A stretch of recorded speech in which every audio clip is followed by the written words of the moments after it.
Honey, gumising ka na. Bakit ba? May flight tayo papuntang Brookshire ngayon. Bilisan mo.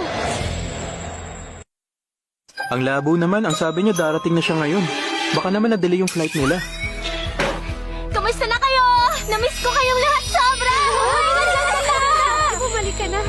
Maligayang pagdating, Master. Tumayo ka nga dyan. Hindi mo naman kailangan lumuhod. May dala akong pasalubong para sa inyong lahat. Ito, inumin mo to! Wow. Ito pa, oh. Tara, sabay-sabay tayong uminom.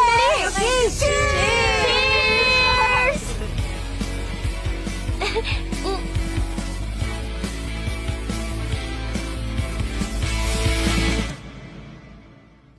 Ano ba yan? Yang ulo mo nalagyan na tuloy ng cream. Ang bait niyo po talaga. Patulong na lang pong alisin. Oo, sige. Alam mo, bata ka pa lang. Alam ko na magiging maganda ang kinabukasan mo. Linda, ang ganda ng pangalan mo. Yung lola mo, may binayaran pa para sa pangalan mo. Sabi niya, swerte ka daw kasi. At alam niyang matatag ka. Nung nakita ka niya, minahal ka niya agad. Hindi ka na niya binitawan.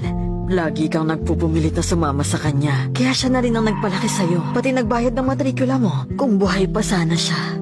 Namimiss ko na siya. Ang bait-bait niya. Ay. Linda? Linda? Ay, sige, matulog ka na. Pagising mo, hindi mo namamalayan. Tatanda ka na bigla. Capital City ang pangarap ko. At dito ako nababagay sa Brookshire. Lumaki ako sa pagmamahal. Swerte talaga ako.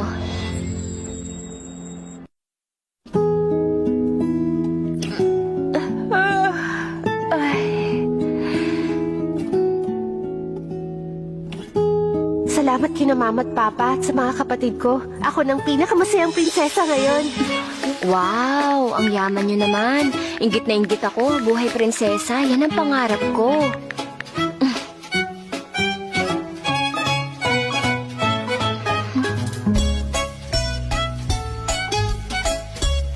Ang ganda naman ng damit ng anak nyo. Gusto ko rin sana ng damit na katulad sa kanya.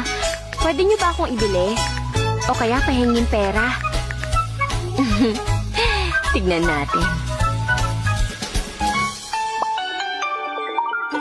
Hoy! Kami nagbigay ng pera sa'yo, kami pa napasama. Mga may hirap talaga.